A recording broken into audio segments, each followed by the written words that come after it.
Meu pai, ele jogou bola por muito tempo, ele foi profissional, né, de futebol, jogou no Guarani, jogou no Serra Negra, então ele tem essa vivência do futebol, ele que me passou essa cultura de futebol, de acompanhar. E eu teve um amigo meu que ele quase jogou no São Paulo, acho que o fato dele ser corintiano atrapalhou um pouco, e meu pai que acompanhou ele no Morumbi, e quando meu pai chegou lá, ele teve a surpresa de ver que muitos dos funcionários do clube eram ex-atletas, que ele reconheceu, né, do período dele de garoto, e alguns outros ex-atletas participavam ativamente da história do clube, mesmo os que não trabalhavam lá. Então meu pai falou, poxa, eu tive a surpresa de chegar no Morumbi e ver muitos atletas da época que eu jogava. É possível, isso parece que se perdeu nessa administração, a gente não vê mais aquelas festividades que envolviam ex-atletas, ou vê poucas homenagens às ex-atletas. Eu já tive até, recentemente eu conversei com o Zete falou, poxa, tinha mais isso. E não sei o que aconteceu, que isso terminou. Até eles receberam uma premiação que o Zete bateu o pé para que todo mundo tivesse presente, que eles iam só... Como é que se vê isso? Vamos separar uma coisa. Uma turma, primeiro você começou falando em trabalhar no clube, e outra coisa é a parte de festividade. Trabalhar no clube, até hoje existe muita gente trabalhando. Nós temos um Terto, nós tivemos o Roberto Dias, nós tivemos uma série de atletas, o Gino Orlando mesmo foi diretor do campo do estádio do Morumbi, uma série de atletas que trabalham no clube ou trabalharam no clube. Depois era uma tradição no São Paulo fazer uma festa, anualmente fazia-se uma festa, de um reencontro dos ex-jogadores. E eram convidados todos aqueles que jogaram, então vinha de diversos locais do interior, de outros estados, vinha gente que jogou no São Paulo. Essa festa era muito bonita, marcou época no São Paulo, mas de uns anos para cá pararam com isso. E eu acho que, eu sempre gostei disso, acho importantíssimo, e é uma das coisas que eu tenho defendido e dito que pretendo fazer voltar a essas festividades. Fora isto, nós temos, inclusive, a tentativa de trazer algum atleta, ex-atleta, para trabalhar no São Paulo também, aquilo que você propôs inicialmente, dizendo que eu digo, tem gente trabalhando, mas vamos tentar trazer mais alguns. Então, é possível, é uma coisa de se pensar, de pelo menos trazer o atleta, porque às vezes vê um atleta como, eu não vou citar nomes, o Miller, né, na televisão, que sempre os comentários dele são ultra negativos em relação ao São Paulo, né, e tirar um pouco essa animosidade de alguns atletas que parece, né? O Miller eu conhecia bem, mas ele me parece que ele vem fazendo uma trajetória na sua vida desportiva agora como locutor, e ele acho que não gosta muito do São Paulo, é o que dá a impressão, pelo né? menos em seus comentários. Mas pode ser uma impressão minha, pode ser uma impressão falha, não sei. Mas como atleta, irretocável, né? Mas como atleta foi maravilhoso, gostava muito. Ele gostava muito de passear. Eu me lembro que eu encontrei Miller diversas vezes na Offner, que tem na esquina da 9 de julho, com a Rua João Cachoeira, tem uma doceira ali. Ele vivia lá, ele morava ali perto, na Rua Japão, fazia questão de estar lá comendo doce. Eu nunca vi que alguém gostar tanto de doce, de bombas, de chocolate. O Miller era um que estava sempre ali, quase toda semana que ele tinha uma folga, ele estava na Offner da esquina da 9 de julho. Então, eu vi já diversos atletas assim, que tiveram vidas maravilhosas. O Miller se perdeu, ficou em situação ruim, mas eu tive no casamento do Nelsinho, aquele lateral esquerdo. Eu participei de diversas solenidades. Nelsinho fez um casamento lindo na Buffet Baiuca, na Rua Maranhão. Então, eu tive diversas festas, diversos contatos com muitos jogadores, na época que eu convivia lá. Agora estou meio afastado, mas pretendo voltar. E nessas festividades que eu tenho intenção de fazer voltar, reviver aquela época, eu participarei ativamente delas. Como vê assim, a torcida do São Paulo, diferente das outras torcidas, ela costuma homenagear um técnico que fez história no clube, que é o Tele Santana. E é uma coisa assim, que eu não sei se o clube faz homenagens na mesma intensidade que a torcida. Sempre que o São Paulo está bem, há aquela memória do Tele, e por sorte ele viu isso em vida, né? Quando ele já estava muito doente, acho que a primeira manifestação foi em 2005, e o Tele, vendo na TV, se emocionou de chorar, mas ele já estava bem debilitado, né? Como vê esse carinho da torcida? E o que dá para fazer assim, de repente, uma festa, alguma coisa, alguma homenagem a essa figura que poderia ser uma figura bem complicada, difícil, né? O Tele não era uma pessoa fácil de lidar, mas... O Tele era um homem difícil, eu posso dizer que eu conheci, era um homem pão duro, não gostava de gastar, ele vivia no CT do São Paulo, ele morava no CT, vivia no CT, a família estava em Belo Horizonte, ele ficava no CT, morava lá direto, foi feita uma quadra de tênis a pedido dele, ele tinha toda assistência e sempre viveu bem lá. Claro, todo mundo que permanece por muito tempo acaba ficando um chato, todo mundo reclama, então tem esse tipo de coisa. Mas isso tudo é um carinho, é alguma coisa a mais. E assim foi com Muricy, algum tempo atrás, quando ele ficou 3 anos e pouco no São Paulo. Cansa, é evidente que cansa. É um elemento de escola, um elemento de trabalho, um elemento de dedicação ao clube. Mas, no fim, 3 anos, torna o jogador, fica cansado do treinador. Mas isso tudo é sanável, tudo, o Tele teve sua época e foi prestigiado, fizemos festas para o Tele quando ele saiu, quando morreu depois, houve as homenagens necessárias. O mesmo fizemos com o Muricy, eu tenho a impressão de que não há nenhuma crítica de que tenha sido deixado alguém de lado. Eu acho que todos, o Poi foi homenageado, o próprio Gino Orlando, que não foi jogador que dirigiu, mas ele dirigia apenas o estádio do Morumbi, ficou sob sua batuta, o Gino Orlando foi um dos grandes artilheiros do São Paulo. Todo mundo, não há reclamação de ninguém. Eu encontro o Serginho Chulapa falando, faz maravilhas do São Paulo. E esse deu hoje, trabalho, na época foi. Então nós temos uma série de ex-jogadores, o próprio Zete, tá? Todos eles são gratos ao São Paulo. E tem bastante carinho, né? Tem carinho com o São Paulo. Eu vejo o Zete mesmo tendo jogado em outros clubes. O Raí é um elemento constante no São Paulo, sempre tem tido contato, o Cafu, e o São Paulo sempre prisma de receber esses ex-atletas. E eu fico admirado de ver outros jogadores chegando no Pacaembu não deixando entrar. Eu já vi Marcelinho chegar na porta do Pacaembu e não conseguiu entrar. Teve que pagar ingresso porque estavam lá criando dificuldades. E nós pretendemos, isso no São Paulo, dar uma espécie de uma carteira, não sei, um documento, que esses jogadores terão acesso direto no São Paulo. Que é em respeito, né? Todo o trabalho que eles fizeram e tal. Fizeram, foram líderes, foram remunerados no momento apropriado, isso é evidente, mas eles têm o direito também, trouxeram glórias. E se dedicaram, né, Suara? Eu posso dizer hoje, olha, lamentavelmente, nós temos um ex-jogador do São Paulo internado aqui na Santa Casa. Pedro Rocha está aqui. Não sobrou mais nada, acabou, a sua situação financeira é difícil e ele está aqui na Santa Casa. Não paga um centavo sequer, mas tem a assistência necessária. Chegou aqui muito mal, mas está razoavelmente tentando se recuperar. É muito difícil. Nós tivemos a questão de um mês atrás, o atleta Teodoro, que foi, na época, não era o Zé Teodoro, sim o Teodoro, que era companheiro do Chicão, era centro-médio, na época centro-médio, e ele veio dos Estados Unidos com câncer, ficou aqui uma semana e faleceu uma semana depois de ter chegado. Ainda chegou com violão debaixo do braço, ele estava treinando uma equipe lá, de garotos nos Estados Unidos, ele trouxe o violão e ainda tocou aqui no quarto, na Santa Casa também. Então, sempre atendemos a todos aqui, para nós é muito fácil atender, e ex-jogadores, qualquer um que vem aqui, será muito bem atendido. E nós ficamos sabendo aqui, né, quando a gente chegou aqui, que o Rogério Ceni já veio aqui para ver, né, um garoto, A pediatria da Santa Casa é grande e tem uma série de meninos internados. E o Rogério Ceni, quando soube, acho que faz 3 anos atrás, numa festa de Natal, todo ano no comecinho de dezembro, logo que termina o campeonato, os jogadores costumam viajar, mas o Rotary Clube Higienópolis faz uma festa para as crianças de Natal aqui no começo do mês.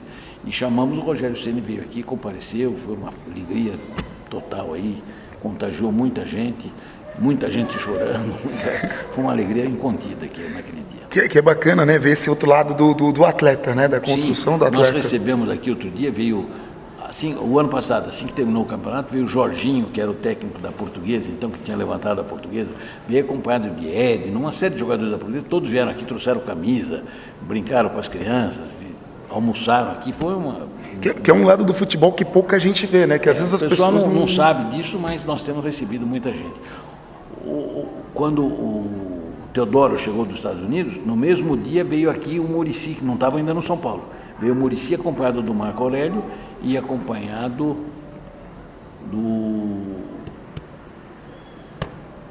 de mais alguém. que estiveram aqui fazendo uma visita. Olha, que é bacana, né? Porque levanta, né? A molecada sabe quem é e tem os ídolos e tal. O São Paulo, isso já é uma questão, se envolveu num conflito com o Flamengo, em relação àquela taça das bolinhas e tal, e ficou aquela polêmica. Eu era o diretor jurídico. Qual que é a posição, qual que é a sua posição nisso, que a gente fica naquela, já tiveram até a ideia de propor um jogo entre os dois clubes, ou uma série de jogos, mesmo que fosse uma festividade, porque a verdade é que a taça em si tem pouca, não deveria ser um motivo de tanta briga, né? Podia dividir metade das bolinhas para uma, metade das bolinhas para outra. Era um troféu que tinha diversas bolinhas e tal. Era interessante, uma figura diferente, não era comum, estranha. Mas acontece que nós entendemos que nós ganhamos. Aquele campeão daquele ano foi o São Paulo. Então, não adianta, o Flamengo desistiu de participar, teve aquela disputa com o Sport, e eu era o diretor jurídico. E resolveram, a CBF resolveu nos entregar o troféu. Entregou o troféu, nós ficamos. Depois veio uma ordem, o Flamengo reclamou com o juiz pedindo para que não podia entregar, ainda não estava decidido, ainda tinha recursos pendentes. E aí então fomos ameaçados e tivemos que devolver. Não entregamos para o Flamengo, entregamos na Caixa Econômica Federal, que fica ali na Vila Paulista. Fui lá e devolvi a taça para evitar maiores consequências, que estavam sob ameaça querendo a devolução. E o troféu até hoje não está decidido aqui em definitivo. Então o troféu está na posse de quem estava, está nas mãos da Caixa Econômica. E como resolver isso? Resolve, não resolve? Não, está na Justiça, a Justiça vai tentar resolver o problema. Quando a Justiça decidir que quem fica, aí a Caixa irá fazer a entrega do troféu. E o São Paulo e o Flamengo não podiam tentar entrar num acordo, fazer uns jogos? Na ocasião não foi esse o pedido. A ocasião foi para São Paulo receber o troféu, nós fomos lá, recebemos o troféu na Caixa Econômica, depois fui lá uma tarde e devolvi o troféu na Caixa Econômica. Então, está de poder na posse da Caixa. Hoje não tem nem muito o que brigar isso daí, né? Dentro do São Paulo existe uma outra polêmica, agora falando das eleições. O São Paulo vai enfrentar agora, né, uma eleição bem que promete ser acirrada, né? E dois candidatos de bastante, o senhor e o seu oponente, o Dr. Carlos Miguel. Como é que vê essa questão das eleições? Vê com otimismo, não? O que muda no São Paulo? Só que faltava dizer que não tinha otimismo. Eu encaro com maior otimismo. Eu acho que eu vou ganhar, ele provavelmente deve ter dito em entrevista que vai ganhar, e vamos tirar para o ímpar para ver. Não é verdade. Eu pretendo, acho eu, pelos indicativos, nós temos feito levantamentos, temos feito contatos com os sócios e tenho verificado que constatei que nós estamos com a maioria. Ele provavelmente estará dizendo a mesma coisa. Mas um fato é o seguinte: a eleição agora será realizada no mês de abril. Na primeira quinzena de abril, o Conselho os sócios elegerão 1/3 dos conselheiros. São os conselheiros eleitos. Esses 80 serão somados aos 160 que são os vitalícios. E 80 com 160, o total de 240, é que irá votar no candidato a presidente na segunda quinzena de abril. Então vamos aguardar lá e eu tenho quase que certeza. Eu acho que eu tenho a maioria hoje nos vitalícios e não tenho a menor dúvida de que nós vamos ganhar nos que são eleitos. Hoje, no dia de hoje, o grupo da situação tem a maioria dos eleitos, mas a situação dentro do clube hoje é exatamente o contrário.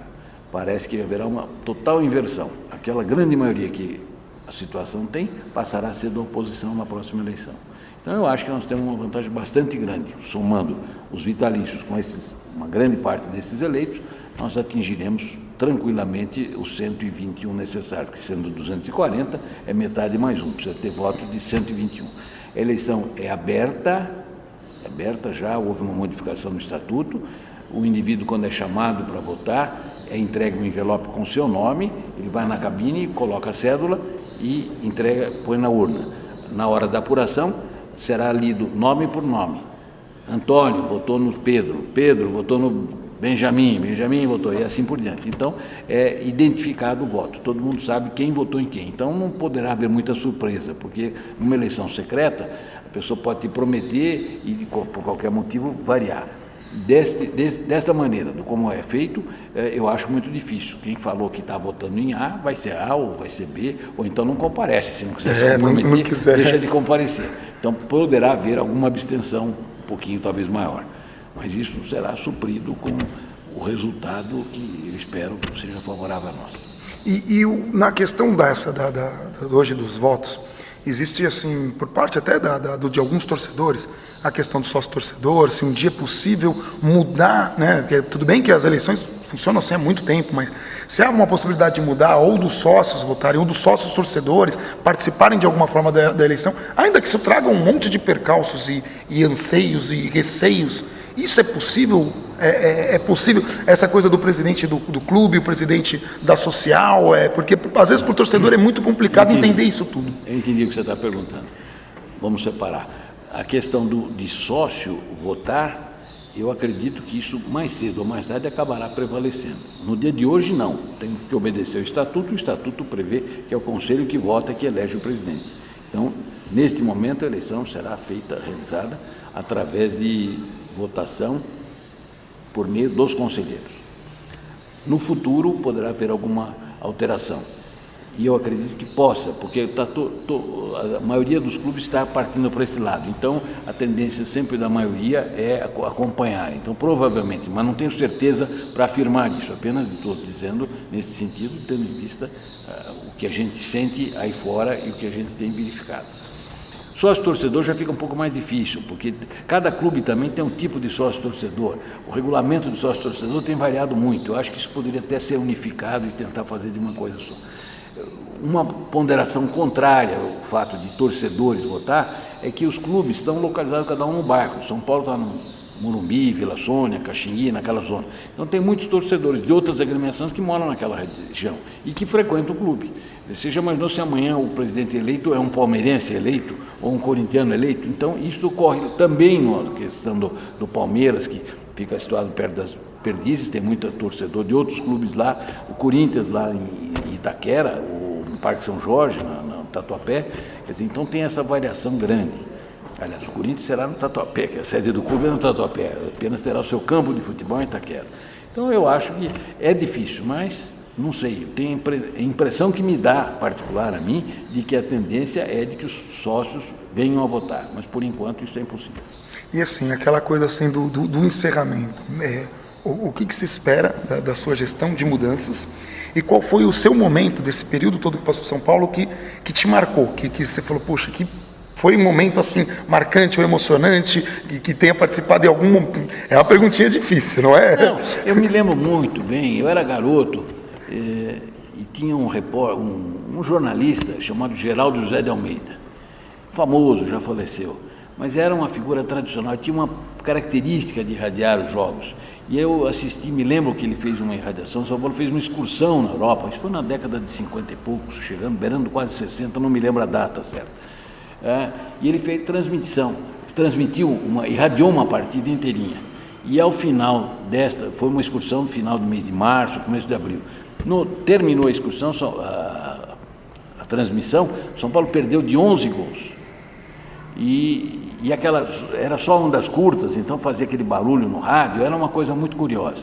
E perdeu de 11. Quando terminou, ele disse, hoje é 1º de abril.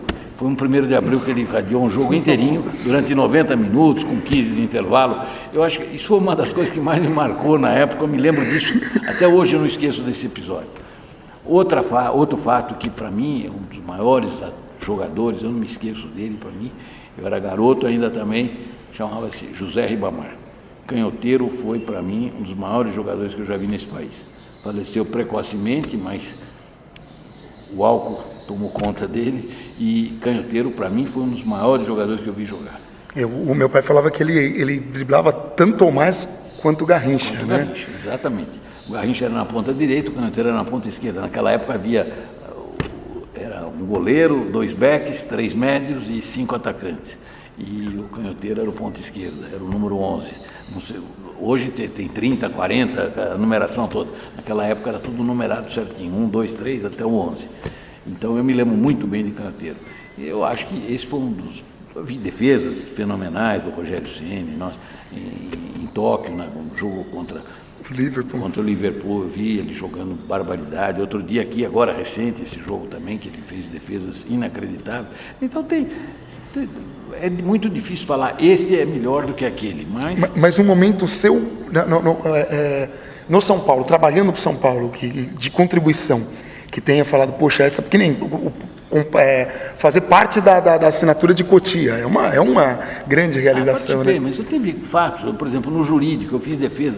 Eu me lembro de um jogo entre Corinthians e River Plate no Morumbi, que um torcedor foi passar e ficou espetado na cerca. E o bombeiro cortaram aquela cerca, ele foi embora para o hospital com a cerca espetada, né, cortaram. E aí ele entrou com uma ação exigindo 10 mil salários mínimos do Corinthians e 10 mil salários mínimos do São Paulo. Porque foi um jogo...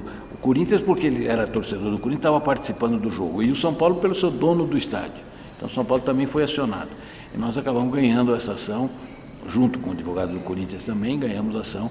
E esse indivíduo, coitado, reclamou muito, ficou um pouco defeituoso até, mas ele estava alcoolizado, inclusive ficou demonstrado nos autos, no processo. Que ele foi imprudente, né?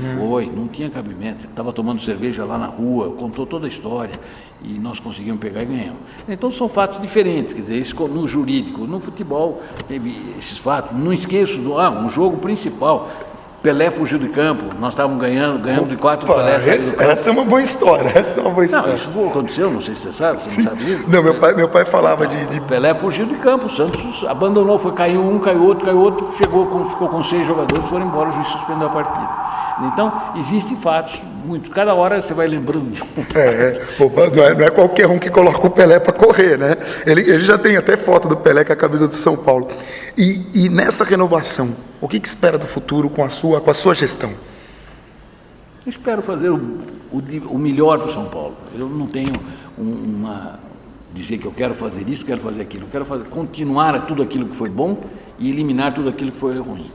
Voltar a ter contato com os poderes públicos, voltar a ter contato com a federação, voltar a ter contato com a CBF e tentar fazer o melhor possível para o São Paulo. Maravilha. Boa sorte. Muito obrigado. É isso aí, pessoal. Um abração para todo mundo.